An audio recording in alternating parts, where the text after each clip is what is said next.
বিসমিল্লাহির রহমানির রহিম। ওয়ালটনের এসিটিতে গত বছর আমরা গ্যাস রিফিল করেছিলাম। এই বছর ভাইয়া কমপ্লেইন দিয়েছিল এসিতে নাকি ফি7 যে আরো সেটি শো করে। টপ কভার খোলার পর এয়ার ফিল্টারের যে কন্ডিশন দেখতে পাই, ময়লায় পুরা জ্যাম হয়ে আছে। ইনডোর চালু হওয়ার কিছুক্ষণ পর ইনডোর থেকে ফসফর যে শব্দ সেটি বের হয়। আউটডোর সাইডে গিয়ে দেখতে পাই সাকশন যে পাইপ সেটা আইস হয়ে যাচ্ছে।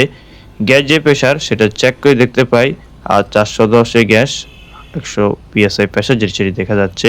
এয়ার ফিল্টার ব্লক থাকার কারণে বাতাস সঠিকভাবে ইন হতে পারতো না, তাই যে পরিমাণে আইস জমার কথা ছিল আইস একটু বেশি জমে গিয়েছিল, তাই এসির ইনডোর ইউনিটের ডিসপ্লেতে ফি7 যে এরর সেটি শো করতো।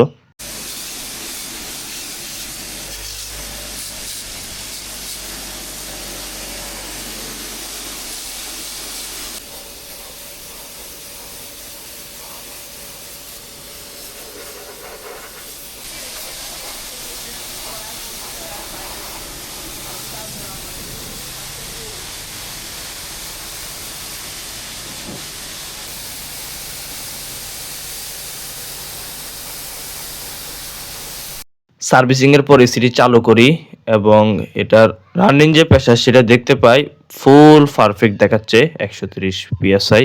ইনডোর যে ইউনিট সেটা ঠিকভাবে কাজ করছে, আউটডোর যে ইউনিট সেটাও উড়াদুরা কাজ করছে। ধন্যবাদ, আল্লাহ হাফেজ।